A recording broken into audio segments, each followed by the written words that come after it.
ہمارے پیارے نبی کریم صلی اللہ علیہ وآلہ وسلم بطور جج، بطور چیف جسٹس، فیصلہ فرمانے والے، دو افراد کے درمیان، چار کے درمیان فیصلے آپ نے جو فرمائے ہیں، اس حوالے سے آج کی چند ایک باتیں ہماری ہوں گی۔ چونکہ آپ سب بھائی جانتے ہیں ہمارے پیارے آقا پاک نبی اکرم خاتم النبیین صلی اللہ علیہ وآلہ وسلم ساری دنیا کے لیے نمونہ ہے۔ ہر بندہ نہ ماننے والا بھی آپ کی سچائی کا اور آپ کے عدل کا پائے۔ چونکہ اللہ تعالیٰ نے نظام دینا تھا، ساری دنیا کو دکھانا تھا کہ انصاف ہوتا کیا ہے، عدل کیا ہوتا ہے، اس میں بھی ہمارے پیارے نبی کریم علیہ السلام کو اللہ پاک نے بہترین اصول عطا فرمائے، ضابطے عطا فرمائے، قوانین عطا فرمائے۔ ان میں سے سب سے پہلا اور سب سے بنیادی جو پوائنٹ ہے وہ ہے حق کا ساتھ دینا۔ جج کا کام ہے، جسٹس دینے والے کا کام ہے حق کا ساتھ دینا۔ جو ہی بندہ ذرا ادھر ادھر ہوگا حق سے تو وہ پھسل جائے گا، خود گمراہ ہو جائے گا۔ اور جب عدل دینے والا بندہ گمراہ ہو جائے تو پھر انسانوں کا قتل ہر لحاظ سے عام ہو جاتا ہے، عزتیں بھی قتل ہوتی ہیں، حق بھی قتل ہوتے ہیں۔ جب انصاف کا ہی قتل ہو گیا تو پیچھے رہ کیا گیا؟ جب انصاف کا بول بالا ہو اور حق سر چڑھ کر بولتا ہو تو پھر نیچے والے بندے، ان کو پتہ ہوتا ہے ہر بندے کو بھئی اوپر سے فیصلہ آ جانا ہے، کوئی رعایت نہیں ہوگی، کوئی کچھ نہیں ہوگا، لہذا صحیح بن کے رہو۔ آپ بھائیوں نے بڑی مشہور روایت سنی ہوئی ہے، جب ہماری اماں جان جب پہلی وحی نازل ہوئی تھی تو پیارے کریم آقا علیہ السلام تشریف لائے اماں جان خدیجۃ الکبریٰ رضی اللہ تعالیٰ عنہا کے پاس۔ تو اس میں اماں جان نے 5 صفات بیان کی تھی حضور علیہ السلام کی، جس میں انہوں نے قسم اٹھائی تھی کہ کبھی بھی اللہ تعالیٰ آپ کو نیچے نہیں جانے دے گا، اللہ تعالیٰ آپ کو ہمیشہ شان عطا فرمائے گا۔ ان 5 صفات میں سے آخری صفت جو اماں جان نے بیان فرمائی حضور علیہ السلام کی، وہ کیا تھی؟ وَتُعِينُ عَلَى نَوَائِبِ الْحَقِّ۔ یہ اعلان نبوت فرمانے سے پہلے سے طبیعت بیان ہو رہی حضور علیہ السلام کی، جو پیچھے زندگی مبارک گزری 40 سالہ، وہ اماں جان نے اس جملے کے اندر بیان فرمائی تُعِينُ عَلَى نَوَائِبِ الْحَقِّ۔ اے میرے پیارے محبوب نبی اکرم صلی اللہ علیہ وسلم، آپ تو ہمیشہ حق کا ساتھ دینے والے ہیں، اور یہ اصول ہے، کائنات کا اصول ہے، اللہ پاک کا بنایا ہوا۔ جو شخص حق کے ساتھ کھڑا ہوتا ہو اللہ تعالیٰ اس کو کبھی بھی نیچے نہیں جانے دیتا، دنیا چاہے اس کو جیسا سمجھ دیتی ہے۔ ان اللہ، یہ بھی ایک مسئلہ ہے، دنیا والے سمجھتے ہیں مرتبہ شاید وہ ہے جو دنیا کو نظر آئے، ایسا نہیں ہے۔ مرتبہ اور مقام، سٹیٹس، گریڈ حقیقت میں وہ ہے جو اللہ پاک کی بارگاہ میں ہوتا ہے۔ اسلام کی نکاح میں کون سا گریڈ ہے؟ تو اماں جان نے یہ پہلے دن سے بیان کروایا، حق کا ساتھ دیا آپ صلی اللہ علیہ وآلہ وسلم نے ہمیشہ۔ یہی وجہ تھی کہ آپ جب خانہ کعبہ تعمیر ہو رہا تھا اور یہ کر رہے تھے سارے مکہ پاک کے قریش، جب نیچے سے بنیادیں اٹھانا شروع کر دی، اس وقت حضور علیہ السلام کی عمر مبارک تھی 35 سال۔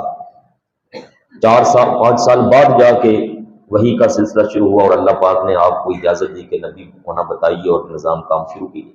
35 سال کی عمر مبارک میں قریش نے یہ خانہ کعبہ تعمیر کیا تھا۔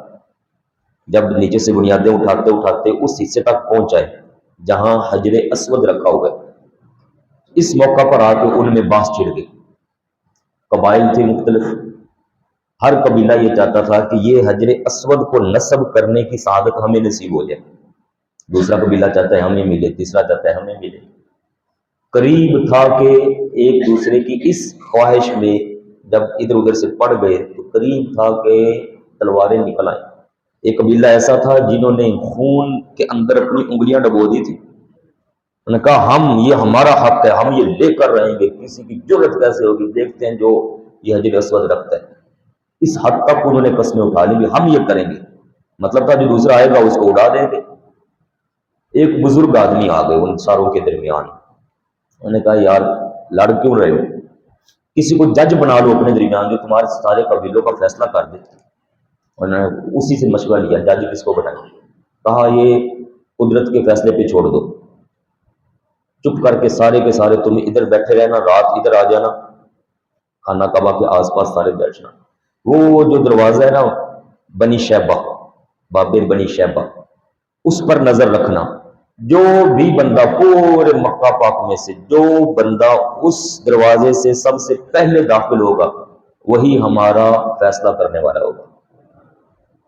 فیصلہ ہو گیا جی ٹھیک ہے کل ایسے ہی کرتے ہیں، سارے بیٹھے ہوئے اندر اور اس دروازے پر نظریں لگی ہوئی ہیں، کون آتا ہے کون آتا ہے کون آتا ہے۔ اس دروازے سے ہمارے پیارے آقا پاک تشریف لے آئے، جو ہی حضور پاک کو دیکھا نا اندر داخل ہوتے تو سارے قریش قبائل والے بول اٹھے ہمیں قبول ہے، کیونکہ یہ غلط فیصلہ نہیں کرواتے، ہمیشہ حق کا ساتھ دینے والے۔ خانہ کعبہ تک کے حجر اسود رکھنے کے فیصلے پہ ان لوگوں نے حضور پاک کے بارے یہ کومنٹ کیے ہیں اس عمر میں، یہ بالکل سچ کا ساتھ دیتے ہیں، حق ہیں، صادق ہیں، امین ہیں، جو یہ فیصلہ فرمائیں گے ہمیں قبول ہے۔ جب آقا پاک صلی اللہ علیہ وآلہ وسلم تشریف لائے، آپ نے سارا منظر ملاحظہ فرمایا تو آپ نے چادر مبارک بچھا دی، سارے قبائل والوں کو کہا اپنے اپنے سردار چن لو، اپنا اپنا نمائندہ چن لو۔ انہوں نے اپنے نمائندے بنائے ہوئے تھے، چاروں کونوں پر ان نمائندوں کو بلا لیا، فرمایا بھی تم مل کر ادھر سے اٹھا لو، تم مل کر ادھر سے اٹھاؤ، تم ادھر سے، درمیان میں آپ نے حجر اسود کو رکھ دیا، فرمایا سارے مل کر اٹھاؤ۔ اب سارے قبیلے مل کر اپنے اپنے سردار کے تابع ہو گئے نا، تو وہ ایسے کر کے اٹھا رہے ہیں جناب، سارے شامل ہیں۔ جب اٹھا کر اس کی سیدھ میں لائے جہاں حجر اسود نصب ہے، خود پیارے نبی کریم صلی اللہ علیہ وآلہ وسلم نے بیچ میں سے اٹھا کے وہاں پر رکھ دیا۔ سارے خوش ہو، کہنے لگے آپ نے جو کر دیا ہم سارے اس پر خوش ہو گئے، حق کا ساتھ دی۔ وہ لوگ مانتے تھے کہ فیصلہ ایسا آئے گا جس کے اندر کسی قسم کی کمی نہیں ہوگی۔ اللہ تعالیٰ نے یہاں ارشاد فرمایا ہے، یہ ہے سورہ النساء آیہ مبارکہ نمبر 58۔ ویسے اس مضمون کی آیات کافی ساری ہیں، وقت کے لحاظ سے میں ایک دو بس آپ بھائیوں پر ذکر کروں گا۔ اللہ پاک نے فرمایا وَإِذَا حَكَمْتُمْ بَيْنَ النَّاسِ، جب بھی لوگوں کے درمیان فیصلہ کرنا ہو، أَن تَحْكُمُوا بِالْعَدْلِ، عدل کے ساتھ فیصلہ کرو، یہ حکم ہے اللہ پاک کا۔ ان اللہ، دوسری جگہ پر ہے ان اللہ یحب المقسطین، انصاف کرنے والوں کو ہی اللہ تعالیٰ پسند فرماتا ہے، جو انصاف نہیں کرتا اللہ تعالیٰ کو ہرگز بندہ قبول ہی نہیں۔ اچھا، ایک بڑا اہم مسئلہ، یہ تو حق کی بات ہوگی نا، حق کا ساتھ دینے والے، اس حق کے پوائنٹ کے اندر ایک اور بات میں عرض کر دوں۔ آپ بھائیوں نے وہ مشہور واقعہ سنا ہے بخاری شریف کتاب الحدود میں، جب ایک بڑے خاندان کی عورت نے چوری کر لی تھی اور چوری ثابت بھی ہو گئی، وہ قبیلہ چاہتا تھا کہ ہماری اس خاتون کے لیے کوئی رعایت ہو جائے، جب ہاتھ کٹ جانا ہے چوری کی سزا پر ہاتھ کاٹ دینا ہے، جب ہاتھ کٹ جانا ہے تو پورے معاشرے میں مشہور ہو جانا ہے یہ چورن ہے، چورن۔ اب انہوں نے یہ چاہا کہ یہ کسی طرح معاملہ ٹل جائے اور کوئی اور طریقے سے فیصلہ ہو جائے، سفارش طلب کرنے، سفارشی بنا کر وہ اب حضور علیہ السلام کے بارگاہ میں کسی کو لانا چاہتے تھے، کسی طرح وہ سفارش ہو جائے۔ یہ اصول دیا میرے پیارے بھائی حضور علیہ السلام نے، ذرا غور کیجیے گا۔ انہوں نے بندے دیکھے کس کی بات زیادہ حضور علیہ السلام کی بارگاہ میں قبول ہو سکتی ہے، ان کی نظروں میں آئے حضرت سیدنا اسامہ بن زید رضی اللہ تعالیٰ۔ یہ وہ تھے جن کو بچپن سے حضور علیہ السلام نے پالا ہوا، حتیٰ کہ اگر ان کے ناک سے بچپن میں پانی نکل آتا تھا نا تو حضور علیہ السلام اپنے کپڑے مبارک سے ان کا ناک بھی صاف کیا کرتے تھے، بڑے لاڈلے تھے یہ حضرت اسامہ، حضرت زید کے بیٹے۔ یہ حضرت زید وہ ہیں جو غلاموں میں سب سے پہلے ایمان لانے والے ہیں مکہ پاک میں، تو ان کو سفارشی بنا کر لے حضرت اسامہ کو۔ جب یہ آئے نا یا رسول اللہ صلی اللہ علیہ وسلم، ذرا ان کے بارے کوئی نرمی والا ارشاد ہو جائے نا، کریم آقا صلی اللہ علیہ وآلہ وسلم اسامہ کو پکڑا، مسجد میں لائے، اعلان کروایا لوگوں کو اکٹھا کر کے لاؤ، او مجمع لگ گیا جی سامنے۔ حضور اقدس صلی اللہ علیہ وآلہ وسلم کے 3-4 جملے بڑے بڑے انٹرنیشنل لیول کے قانون کے طور پر سامنے آئے، ضابطے اصول کے طور پر سامنے آئے۔ فرمایا سنو، تم سے پہلے جو لوگ آئے تھے وہ اسی وجہ سے برباد ہو گئے کہ جب کوئی بڑا گناہ کرتا تو اس کے ساتھ رعایت کرتے، اور جب کوئی چھوٹا گناہ کرتا تو اس کو سزائیں دینا شروع کر دیتے تھے۔ میں آیا ہوں حق لے کر، غلطی ہوگی بڑا کرے گا چھوٹا کرے گا، سب کے اوپر حکم وہی لاگو ہوگا جو ساروں کے لیے برابر ہوگا۔ اور تو سما کو فرمایا تو اللہ پاک کی حدود میں سے ایک حد کے اندر سماج لے کر آئے۔ حضور علیہ الصلوۃ والسلام کی پیشانی مبارک کا صحابہ فرماتے ہیں اس وقت جلال دیکھنے والا تھا۔ یہ کیسے بے ہدہ لوگ آ گئے جو آج کے دور کے اندر بھی ججوں کو، وکیلوں کو، عوام کے اندر ہر طرح کے لوگوں کو، معاشرے کو برباد کرنا چاہ رہے ہیں۔ انصاف کا قتل ہو چکا ہے معاشروں میں۔ حضور علیہ السلام نے کتنا بڑا ضابطہ دیا۔ یہ جو حدیث پاک ہے نا، یہ حدیث پاک اس کے آخر پہ ایک ایسی بات فرمائی جو سارے ججوں کے لیے اصول ہے۔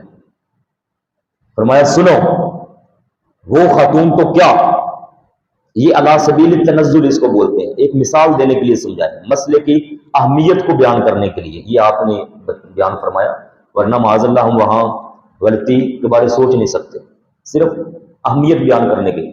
فرمایا سنو، وہ خاتون تو کیا، اگر میری بیٹی فاطمہ بھی اس جگہ پر ہوتی تو میں اس کا ہاتھ بھی کاٹ دیتا۔ اللہ پاک کی حد نافذ کرنے کے اندر کوئی رعایت نہیں ہے، قانون ہے، یہ اصول ہے، ضبط ہے، یہ آپ نے اہمیت بیان فرمائی۔ ورنہ سیدہ پاک کی شان سبحان اللہ کون نہیں جانتا۔ یہ آج کے ججوں کے لیے میں نے لفظ یہ بولے ہیں، جو آج کل ایک کہاوت مشہور ہو گئی ہے ہمارے معاشروں میں، کہتے ہیں وکیل کرنے کی بجائے جج ہی کر لو، ایویں تھلے رلدے پھرو گے، تھلے رلدے پھرو گے۔ اس کا مطلب کیا ہے؟ سفارش چلے گی، سفارش چلے گی تو ظاہر ہے سفارش کے ساتھ مال بھی چلے گا، پیسے بھی چلیں گے، پلاٹ بھی چلتے ہیں، حالات و واقعات کا بڑا کچھ چلتا ہے۔ جج کے ہاتھ میں قلم ہے، وہ کہیں سے کہیں لے جاتے ہیں۔ اور یہ بخاری شریف، مسلم شریف، یہ اصول دیا ہے حضور علیہ الصلوۃ والسلام نے، یہ ججوں کے لیے ضابطہ ہے۔ جس کو منصب نصیب ہو جائے فیصلہ کرنے کا، اس کو کسی سے تحفہ بھی وصول کرنے کی اجازت نہیں ہے، تحفہ بھی وصول نہیں کر سکتا وہ۔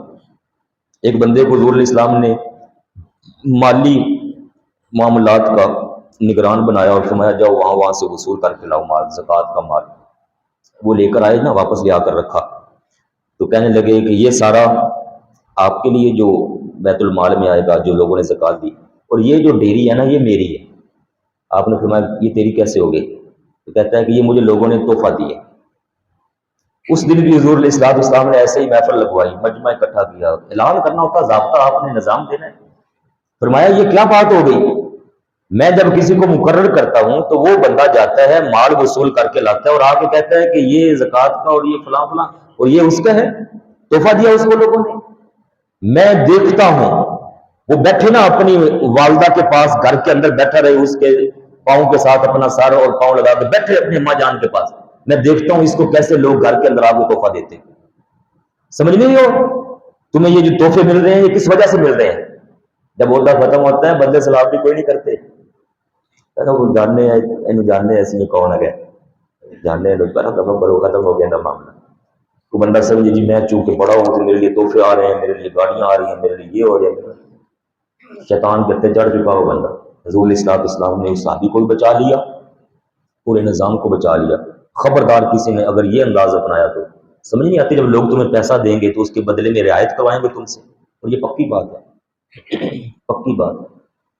ایک بندہ ادھر میرے پاس آیا، ادھر نماز ظہر کے ٹائم اس نے اسلام دعا کیا میرے ساتھ، تو ایسے کر کے، یہ میں اپنی ساتھی بات سنا رہا ہوں، ایسے کر کے تحفہ دے دیا۔ ہمارے بزرگ فرمایا کرتے تھے بابا جان سرکار کو، کوئی تحفہ دینا رقم کی صورت میں اس کو لوگوں کے سامنے عام سر عام نہیں دیکھنا چاہیے۔ ہو سکتا ہے 10 روپے ہو سکتا ہے 100 ہو سکتا ہے 1000 ہو سکتا ہے 5000 ہو سکتا ہے کوئی چک چک ہو، کیا ہو واللہ اعلم۔ تو کئیوں کا کیا خیال ہے، کئیوں کے خاموشی سے بس اس کو جیب میں ڈالا۔ میں نے ایسے کیا تو مجھے بعد میں نا ادھر جا کے ملا ایک صحابی رسول کا ایک واقعہ لے کر آیا تھا، اور اس نے غلط کمنٹ کرنا شروع کر دیا، اس بندے نے غلط کمنٹ کرنا شروع کر دیا۔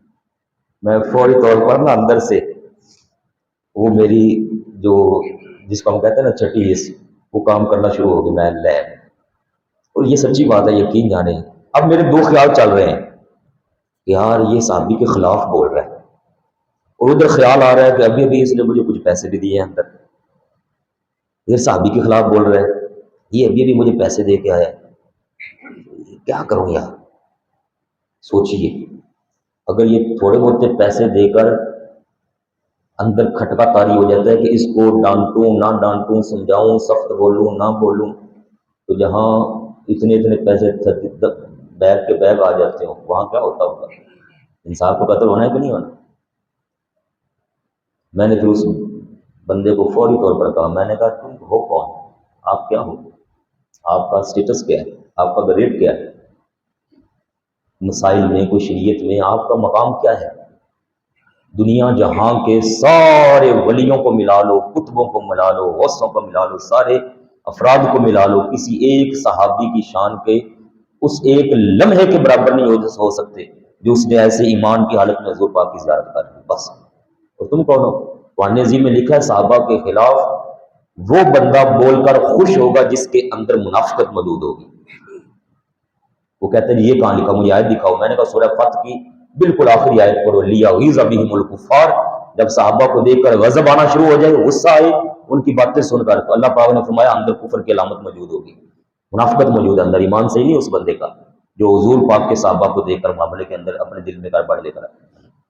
اس کو میں نے پھر کہا ٹھیک ہے آپ تشریف لے جائے، غلط میرا کر لو، اللہ تعالیٰ نے میری حفاظت فرمائی، یقین جانے۔ میں بات یہ بیچ میں کرنا چاہ رہا تھا کہ پیسے لگنے کی وجہ سے بندہ ایک بار سوچنے پر مجبور ہو جاتا ہے۔ اس لیے آقا پاک علیہ الصلوۃ والسلام نے ایسے منصب والے کو جہاں فیصلے نقصان کے ساتھ ہونے کا خطرہ ہو وہاں تحفہ وصول کرنے سے منع فرمایا۔ ہاں ایسے بندے سے تحفہ لیجئے جو پہلے شروع سے آپ کے ساتھ اس منصب سے بھی پہلے لگا ہوا ہے، پرانی دوستی ہے، خاندانی دوستی کو، کالج یونیورسٹی محبت پیار آپس میں چلتا رہتا ہے، منصب ہوگا یا نہیں ہوگا پھر بھی یہ نظام چلے گا، نہیں تھا تب بھی یہ چل رہا ہے، پرانی دوستی ہے جی، اس کے ساتھ کھانا پینا اٹھنا سارا کچھ ہو سکتا ہے، اس کی اجازت ہے۔ لیکن منصب پر آنے کے بعد جو اسپیشل آ رہے ہیں نا گفٹ، یہ فلاں کی طرف سے آیا، یہ فلاں کی طرف سے، یہ فلاں کی طرف سے، بندہ سمجھ جائے نظام خراب ہونے لگا ہے۔ یہ تو میں اوپر کی بات کر رہا ہوں جج کی، نیچے چھوٹے چھوٹے جو ہوتے ہیں نا جی ان کے لیے بھی یہ بڑے مسائل ہوتے ہیں۔ آپ مجھ سے زیادہ دنیا میں گھومنے پھرنے والے، آپ ان چیزوں سے واقف ہیں۔ تو حضور اکرم صلی اللہ علیہ وسلم نے منع فرمایا اس چیز سے، یہ اصول دیا، انصاف کا قتل ہو جائے گا۔ پھر دیکھیے آقا پاک صلی اللہ علیہ وسلم کی بارگاہ میں یہاں ایک بہت بڑی آیت ہے جو اللہ تعالیٰ نے کلیئر کا ارشاد ہوا اس میں فرمایا جب کبھی کوئی فیصلہ کرنا ہو۔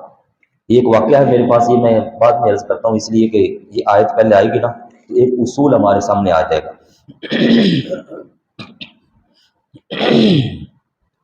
اللہ تبارک و تعالیٰ نے ہمارے پیارے نبی کریم صلی اللہ علیہ وآلہ وسلم کو یہ ارشاد فرمایا سنیے، جب کبھی آپ کو فیصلہ کرنا ہو تو علی الاعلان ہو، خود بھی دوسروں کو بھی آپ یہ میری طرف سے اعلان فرما دیجئے،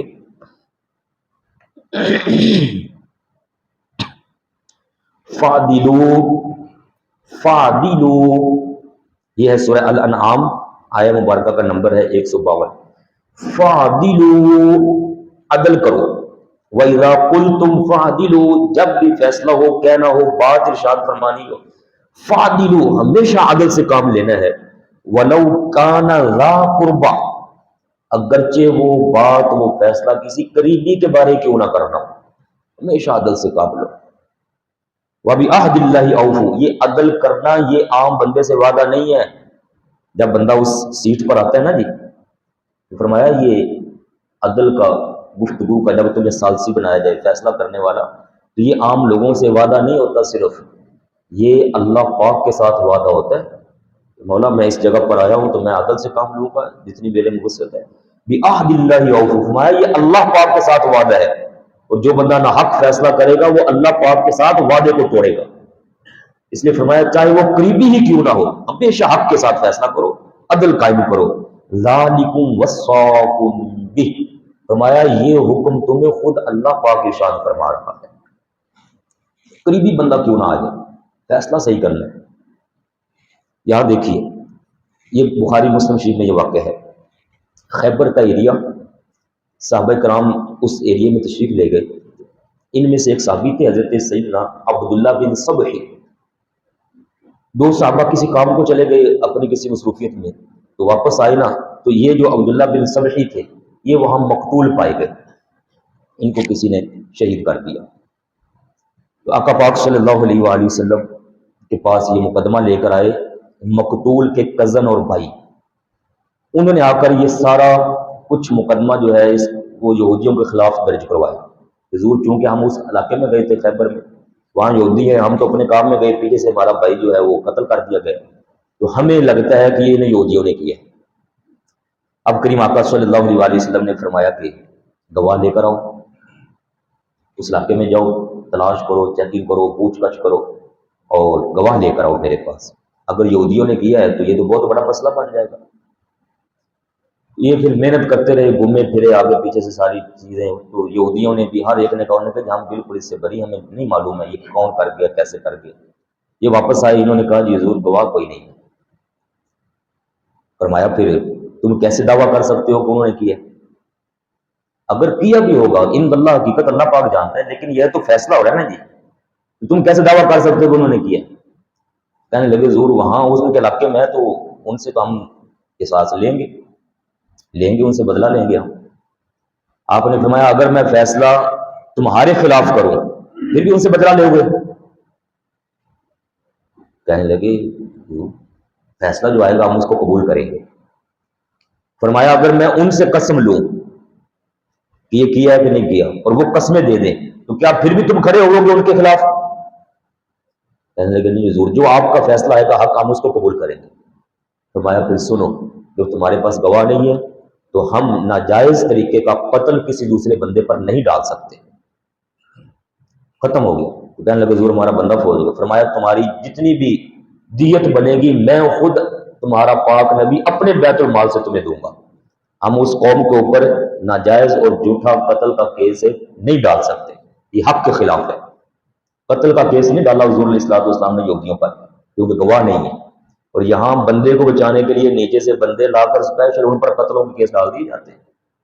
بڑا بندہ بچانے کے لیے جس نے مارا ہوتا ہے نا، نیچے سے بندے لائے جاتے ہیں، انصاف سر عام بکتا ہے۔ جب اوپر انصاف ختم ہو جائے میرے پیارے بھائیوں تو نیچے جو ہے نا پھر بندہ اپنی مرضیاں کرنا شروع ہو جاتا ہے، اپنی مرضیاں چلتی ہیں، پھر لوگ کہتے ہیں یار کوئی نہیں چلتا ہے، خیر ہے ہو جائے گا کر لوں گے، سر عام پھر بدماشیاں نقصان ہوتے ہیں۔ اس لیے یہ بہترین اصول ہیں ہمارے آقا پاک صلی اللہ علیہ وسلم کے دیے ہوئے، ہمیں ان کو اپنانا چاہیے۔ اوپر سے لے کر نیچے تک کوئی کسی عہدے پر بھی ہو، سب کو، آپ میں سے کئی بھائی ہو سکتے ہیں کسی عہدے پر ہو، ہر بندہ اپنے آفس سے لے کر، اپنی فیکٹری سے لے کر، اپنے گھر سے لے کر سسٹم کو دیکھے، حق جس طرف ہے بندہ حق کے ساتھ کھڑا ہو جائے، چاہے وہ قریب والا بندہ ہی کیوں نہ ہو، اس کے خلاف فیصلہ کرنا پڑے، اس کے خلاف جانا پڑے۔ گھر کے اندر بچہ ہے، بچی ہے، ان کے آپس میں اختلاف ہو جاتے ہیں میاں بیوی کے، اب والد والدہ سوچتے ہیں ہم کس کا ساتھ دیں۔ بیٹی اگر وہ جو نو ہے، نو اگرچہ وہ حق پر ہی ہو، لیکن والدین ایسے آ گئے ہیں وہ اپنے بیٹے کا ساتھ دیتے ہیں، بیٹی کو مجبور کریں گے کہ تو نہ حق کر، تیرے اوپر ضروری ہے۔ اس کا مطلب ہے کہ یہ والدین ظالم ہیں، یہ زیادتی کر رہے ہیں اس بچی پر جس کو بیاہ کر لائے ہیں، اور حق پر، اس کے حق پر ہونے کے باوجود اس کا ساتھ نہیں دے رہے، اپنے بیٹے کے ابو پر پردہ ڈال رہے ہیں اور اس کو جو ہے نقصان دینے کی کوشش کر رہے ہیں۔ یہ گھر سے لے کر اوپر تک، وہ والد جو اپنی بیٹی کو حصہ نہیں دیتا جائیداد میں، وہ ماں جو جائیداد میں حصہ نہیں دیتی، بیٹوں کو دیتے ہیں، بچیوں کو نہیں دیتے۔ وہی بچیاں جو کل تک اکٹھے ایک ہی برتن کے اندر کھاتی پیتی رہی، کپڑے دھوتی رہی، بچپن میں بہنیں، ہم سارے اپنی اپنی بہنوں پر سوچیں نا ذرا ایک لمحے کے لیے، جب ہم چھوٹے ہوتے تو ہماری بہنیں ہمارے ساتھ کیسے رہا کرتی تھی، جب بڑے ہو جاتے ہیں تو یہی بھائی اپنی اسی بہن کے زمین پر ڈاکہ ڈالتا ہے اور اس کو کچھ بھی نہیں دیتا، الٹا دھمکیاں ملتی ہیں ان کو کہ خبردار ناراض ہو جائیں گے، وہ دروازے بند، یہ وہ سارا کچھ کر دیتے ہیں۔ وہ بہن اظہار کرتی ہے ٹھیک ہے میں اپنے بھائیوں کو دیتی ہوں جانے دے، تو کبھی بھائی بھی تو یہ قربانی دے نا کہ جی میں اپنی بہن کو دیتا ہوں جانے دے، میں تو پھر بھی کما کے لوں گا، ایسا کیوں نہیں ہوتا؟ یہ گھر سے لے کر اوپر تک صرف وہ والی عدالت کی یہ بات ہم اوپن کریں گے، صرف اس کی عدالت کی نہیں، نیچے سے اوپر تک ہر بندہ اپنے اپنے منصب پر رہ کے سوچے میں نے حق کا ساتھ دینا ہے، ہر لحاظ سے غلطی کرنے والے کا ساتھ نہیں دینا، نہ حق بندے کے ساتھ نہیں کھڑا ہونا۔ حضور علیہ السلام کے پاس زمین کا کیس آیا، ایک بندے نے دوسرے بندے کی زمین پر دعویٰ کر دیا یہ زمین میری ہے، تو وہ بندہ بڑا تیز تھا، یہ مسلم شریف میں لکھا ہے، وہ بندہ بڑا ہی تیز تھا جس نے دعویٰ کیا کہ یہ زمین میری ہے، وہ زبان سے اتنا تیز بولتا تھا، اتنے بات گھما پھرا کر کرتا تھا، جس کو ہم آج کے دور میں کہہ سکتے ہیں چرب زبانی ہمارے لوگوں کے اندر بڑی ہوتی ہے، تو وہ بندہ بڑا تیز تھا۔ آپ صلی اللہ علیہ وسلم اس کو دیکھتے رہے، اور وہ جو بندہ تھا جس کی اصل میں زمین تھی، وہ بس سادہ سا وہ بس اتنا کہہ دے حضور زمین تو میری ہے، یا رسول اللہ زمین میری ہے، وہ کہے جی میرے پاس ادھر ہے، یہ آپ صلی اللہ علیہ وسلم تو پھر اللہ پاک کے نبی، آپ نے یہاں ایک اصول دیا، ضابطہ دیا۔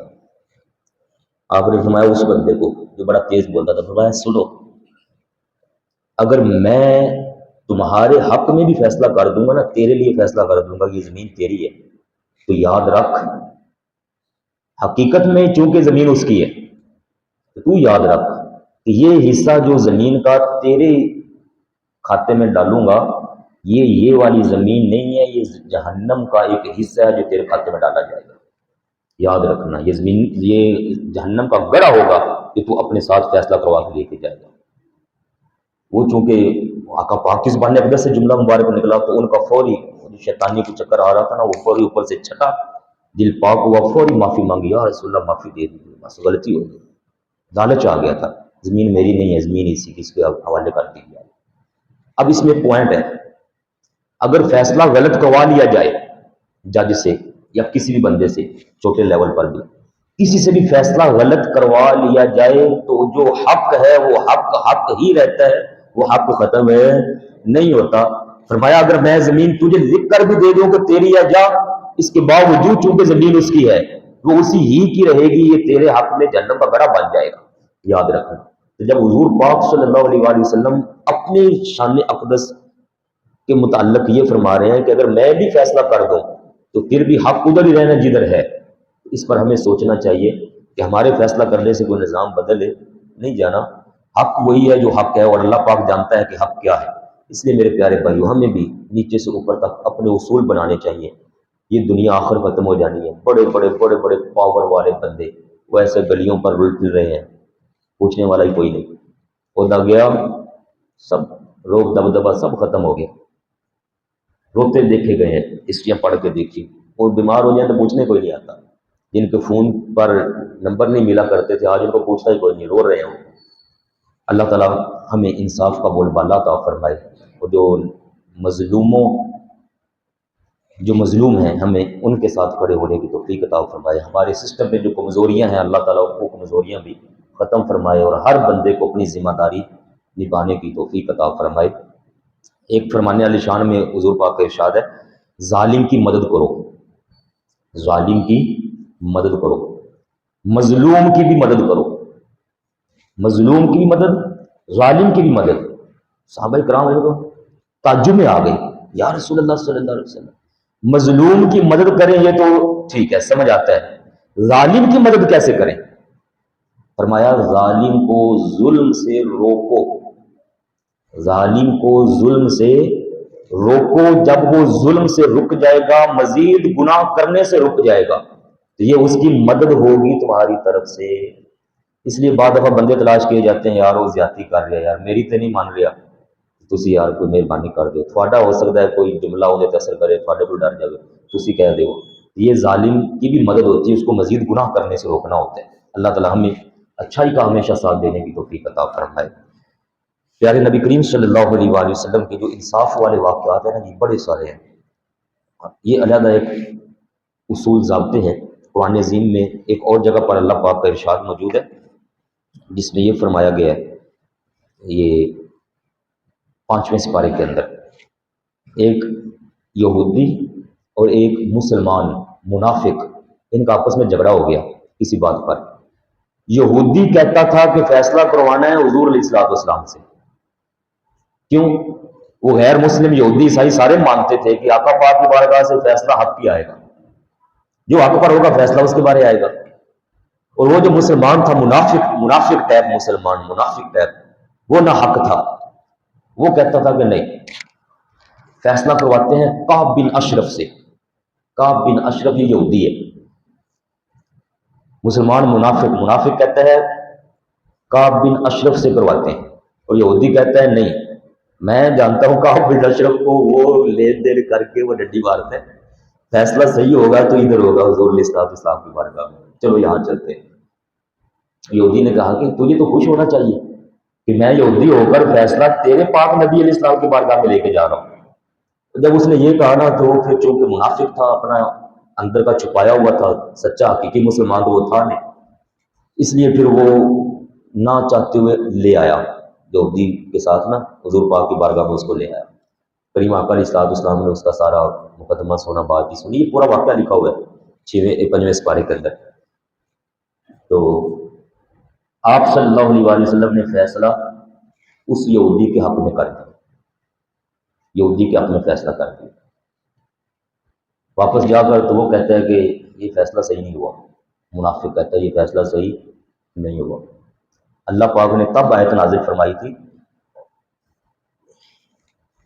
فلا وربک فلا وربک لا یؤمنون حتی یحکموک فیما شجر بینہم، فرمایا میرے حبیب مجھے آپ کا رب ہونے کی قسم ہے، ربکا مجھے اس بات کی قسم کہ میں آپ کا رب ہوں، لا یؤمنون حتی یحکموک، ان کا ایمان تب تک صحیح نہیں ہو سکتا جب تک یہ آپ کو صحیح طور پر اپنا جج نہ مان لے، آپ کو فیصلہ کرنے والا مانے، آپ کا حکم مانے، فیما شجر بینہم۔ تو واضح ہوا کہ وہ جو بندہ نہیں مان رہا تھا وہ مومن نہیں تھا، وہ منافق تھا۔ اللہ پاک نے قسم و ارشاد کر کے فرمایا یہ ایمان والے نہیں ہیں جو حضور پاک کا فیصلہ نہیں مانتے۔ اللہ تعالیٰ ہمیں ہمیشہ حق کا ساتھ دینے کی توفیق عطا فرمائے۔ یہاں ایک بڑا عظیم الشان معجزہ حضور اقدس صلی اللہ علیہ وآلہ وسلم کا میں نے آپ بھائیوں کے سامنے نکالا۔ حضور اقدس صلی اللہ علیہ وآلہ وسلم یہ مشہور معجزہ ہے، آپ نے سنا ہوا ہے، ایک بار ذرا کہیے سبحان اللہ۔ حضرت سیدہ اسماء بنت امیس رضی اللہ تعالیٰ عنہ فرماتی ہیں، یہ جو واقعہ ہے یہ طبرانی شریف کے اندر موجود ہے، معجم کبیر میں امام طبرانی کی، امام حیثمی نے لکھا مجمع الزوائد میں، امام ذہبی نے لکھا میزان الاعتدال میں، امام ابن کثیر نے لکھا البدایہ والنہایہ میں، اور قاضی ایاز مالکی علیہ رحمہ نے لکھا الشفاء شریف کے اندر، امام سیوطی نے لکھا الخصائص الکبریٰ میں، امام حلبی نے لکھا سیرت الحلبیہ میں، اور امام قرطبی نے لکھا جامع لاحکام القرآن میں۔ امام طبرانی نے کئی سندوں کے ساتھ لکھا اور اس کے اینڈ پر یہ فرمایا کہ رجال احدہما رجال صحیح، اس کے بالکل رجال صحیح ہے، صحیح واقعہ ہے یہ، اور سند کے لحاظ سے فرمایا حسن، اس کی سند حسن سند ہے، سونی سند ہے، وہ ثقۃ، اور ثقہ راویوں سے یہ آئی ہوئی ہے، اور ابن حبان نے بھی اس پر یہ چیزیں لکھی ہیں۔ امام طحاوی نے پھر مشکل الاثار میں لکھا، یہ بڑا مشہور واقعہ ہے، یہ چیزیں میں نے اس لیے سنائی ہیں کہ آج کل دنیا کے اندر ایسے لوگ پائے جاتے ہیں جو حضور پاک کے اس معجزے کا ہی انکار کرنے والے ہیں، حضور اقدس علیہ السلام کے اس معجزے کا انکار کرتے ہیں، کئی لوگ دنیا میں ایسے ہیں، اس لیے میں نے یہ سارا بیان کیا، یہ بالکل مستند پہلے دن سے یہ واقعہ چلتا آ رہا ہے۔ حضور اقدس صلی اللہ علیہ وآلہ وسلم پر وحی نازل ہو رہی تھی، حضرت علی پاک مولا علی شیر خدا کرم اللہ تعالی وجہہ الکریم کو حضور علیہ السلام نے اپنے پاس بلایا اور ان کے پٹ پر حضور علیہ السلام نے اپنا سر انور رکھا، بس وہ ایسے رکھا ہی تھا کہ ادھر سے وہی نازل ہونا شروع ہو گئی، وہی نازل ہوتی رہی۔ حضرت علی پاک گئے ہوئے تھے کسی کام پر، وہاں سے واپس آئے تھے، وہ نماز عصر نہیں پڑھ سکے تھے اس دن، اور جب لیٹ آئے تو حضور علیہ السلام نے ان کو بلایا اور آپ نے اپنا سر انور رکھ لیا، تو وہ خاموشی سے بیٹھ گئے۔ جب بیٹھ گئے تو عصر کی نماز نہ پڑھ سکے، وقت گزرنا شروع ہوا، ادھر سے وہی نازل ہونا شروع ہو گئی، اب وہ ہل جل بھی نہیں سکتے تھے۔ صحابہ کرام فرماتے ہیں جب وہی نازل ہوتی تھی نا تو ہمیں پتہ چل جایا کرتا تھا کہ حضور اقدس صلی اللہ علیہ وسلم پر کچھ کیفیت طاری ہو جایا کرتی تھی، اس کیفیت کے لحاظ سے حضرت علی پاک نہیں ہلے، بیٹھے رہے اطمینان سے، وہی نازل ہوتی رہی یہاں تک کہ سورج غروب ہوا۔ جو ہی سورج غروب ہوا وہی کا سلسلہ ختم ہوا تو حضرت علی رضی اللہ تعالیٰ عنہ کی چہرے کی افسردگی دیکھی، ٹینشن، پریشانی، چہرے کا رنگ بدلا ہوا حضرت علی پاک کا۔ حضور علیہ السلام نے فرمایا یہ کیا ہوا ہے؟ عرض کی یا رسول اللہ صلی اللہ علیہ وسلم نماز عصر رہ گئی۔ میں عصر رہ گئی، سارا واقعہ عرض کے حضور گیا تھا، آیا ہوں تو یہ سارا ہوا، نماز عصر رہ گئی۔ اللہ اکبر، حضور علیہ السلام نے اللہ تعالیٰ کی بارگاہ میں عرض کی مولا یہ علی تیرے نبی کے کام میں لگا ہوا تھا، اس حالت میں اس کی نماز رہ گئی۔ میں تجھ سے دعا کرتا ہوں کہ سورج کو واپس موڑ تاکہ حضرت علی رضی اللہ تعالی عنہ وقت پر نماز ادا کر سکے۔ قضا نماز کا حکم سخت ہوتا ہے، وقت پر نماز ادا کر سکے۔ اللہم ان علیا فی طاعتک و طاعت رسولک، جب وہ میری اطاعت میں لگا ہوا تھا تو حقیقت میں تیری اطاعت میں لگا ہوا تھا، کیونکہ میری اطاعت تیری ہی اطاعت ہے۔ اطیعوا اللہ واطیعوا الرسول، من یطیع الرسول فقد اطاع اللہ، جو رسول پاک کی اطاعت کر دے وہ حقیقت میں اللہ پاک کی اطاعت میں۔ تو آپ نے یہاں یہ جملہ دعا کے اندر عرض کیا ہوا میری اطاعت میں تھا تو مولا یقیناً یہ تیری اطاعت میں ہے۔ فرددہ علیہ الشمس، میں تجھ سے دعا کرتا ہوں سورج کو واپس پلٹ دے۔ حضور علیہ الصلوۃ والسلام نے پھر اپنے ہاتھ مبارک سے سورج پر اشارہ کیا۔ حضرت اسما فرماتی ہیں فرأیتها، میں نے اپنی آنکھوں سے دیکھا، غربت، سورج غروب ہو گیا تھا، ورأیتها طلعت بعدما غربت، بعد اس کے کہ غروب ہو چکا تھا وہیں سے واپس پلٹتے میں نے اپنی آنکھوں سے ملاحظہ فرمایا۔ جب سورج واپس پلٹا اس جگہ پر آ گیا جہاں نماز مکروہ وقت میں بھی نہیں پڑھنی ہوتی، یعنی 20 منٹ 15 منٹ جو آخری ہوتے ہیں اس سے بھی پہلے والے وقت میں واپس پلٹا۔ حضرت علی سے فرمایا علی نماز پڑھ رہا، نماز پڑھی۔ حضور علیہ الصلوۃ والسلام کا یہ معجزہ، اگلے دن میں نے پہلا شاید یہ معجزہ سنایا تھا، وہ چاند والا، جب معجزات کا پہلا درس تھا اس میں نے وہ چاند والا سنایا تھا نا جی، کہ چاند حضور پاک نے توڑا اور 2 ٹکڑے اس کے ہوئے، اور یہاں سورج کا ہے جس پر اللہ حضرت نے فرمایا سورج الٹے پاؤں پلٹے، سورج الٹے پاؤں پلٹے، چاند اشارے سے ہو چاک، ارے دیکھ لو قدرت رسول اللہ کی۔ حضور علیہ الصلوۃ والسلام اللہ پاک کے اتنے حبیب ہیں، اتنے حبیب ہیں، اتنے پیارے ہیں اللہ پاک کو حضور علیہ الصلوۃ والسلام۔ کل تو سورج درختوں کی بات میں نے سنائی تھی نا، درخت بھی حضور پاک کی بارگاہ میں آ کے شہادت دیتے ہیں، اور پتھر بھی حضور پاک پر درود و سلام بھیجتے ہیں، کلمہ پڑھتے ہیں۔ اور اب دیکھیے ادھر سے چاند بھی حضور پاک کے اشارے پر اترتا ہے، اور جو سورج ہے وہ بھی حضور پاک کے اشاروں پر پلٹ کے آتا ہے۔ اللہ حضرت نے اسی پر فرمایا سورج الٹے پاؤں پلٹے۔ تو ایسے پاک نبی علیہ الصلوۃ والسلام پر ہمیں ایمان نصیب ہوا ہے، بندے کو شکر نہیں کرنا چاہیے، قربان نہیں جانا چاہیے۔ اس لیے میں کہتا ہوں میرے پیارے بھائیوں، کثرت سے ذکر کیجیے حضور علیہ السلام کا، جتنا زیادہ ہم ذکر کریں گے، جتنا زیادہ حضور کی محبت سنائیں گے، جتنا زیادہ شانیں سنائیں گے، اتنا زیادہ پیار ہوگا۔ اور آپ کا فرمانے والی شان ہے جس کو جس کے ساتھ پیار ہوگا حشر والے دن وہ بندہ اسی کے ساتھ ہوگا۔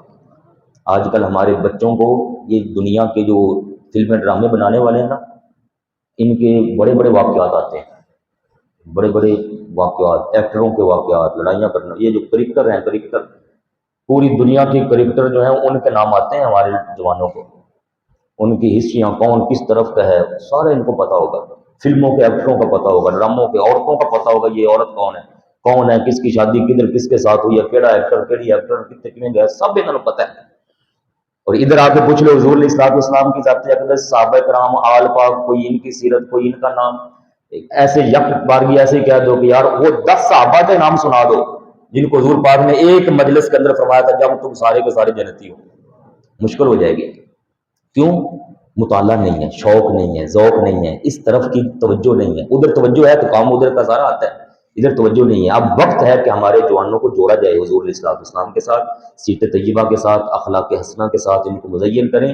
ہم سارے تو جا رہے ہیں نا بڑھاپے کی طرف، پیچھے سے یہ آئے گے جوان، انہوں نے سسٹم کو چلانا ہے، اداروں میں اوپر تک نیچے تک گھروں ہر جگہ یہ جوان ہے۔ اگر یہ جڑ جائیں گے حضور علیہ الصلوۃ والسلام کی دامن رحمت سے تو یقین جانے ہماری نسلیں، آگے والا مستقبل جو ہے وہ اللہ پاک کے فضل سے روشن رہے گا، اس میں تاریکی نہیں آئے گی، ڈر نہیں ہوگا کہ ہمارے بچوں کے ایمان پر وہ قبضہ کر جائے گا۔ اس لیے میں بار بار عرض کرتا ہوں آپ بھائیوں سے، سنائیں، عام کریں، گھروں کے اندر اگر آپ نے LED لگوائی ہوئی ہے تو وہاں حضور پاک کی عظمتوں شانوں کے بیان سنیں، کسی بندے کا بیان نہ لگائیں جو حضور پاک پر اعتراض کرتا ہو، صحابہ آل پر، ایسا کوئی بندہ نہ سنے، وہ سنے جس میں شانیں ہو، عظمتیں ہو، تاکہ محبت بڑھے، پیار بڑھے، شوق بڑھے۔ اس کی وجہ سے اللہ تعالیٰ ایمان میں قوت نصیب فرمائے گا انشاءاللہ تعالیٰ۔ کل میں نے ایک بات کہی تھی، کالجوں میں، یونیورسٹیوں میں، سکولوں میں دھیان رکھیں، آج میرے خیال سے سکول بھی اوپن ہو رہے ہیں، تو ہر جگہ پر دھیان رکھیں ہمارے بچوں کو کون سا آگے ٹیچر ہے وہ کیا ڈیل کر رہا ہے، کیا ڈیلیور کر رہا ہے، ان کو سمجھا کیا رہا ہے، کہ یہ نہ ہو کہ بچے کو ہم اعلیٰ تعلیم کے چکر میں اس کا ایمان ہی گنوا بیٹھے اور وہ بندہ کہ کوئی نہیں بس کیڑا قرآن تو کیڑی حدیث بس چلتا ہے، یہ دنیا ہے سارا کچھ، نعوذ باللہ من ذالک۔ اللہ تعالی ہماری حفاظت فرمائے، بچوں کی حفاظت فرمائے۔ جزاکم اللہ تعالی، والسلام علیکم ورحمۃ اللہ وبرکاتہ۔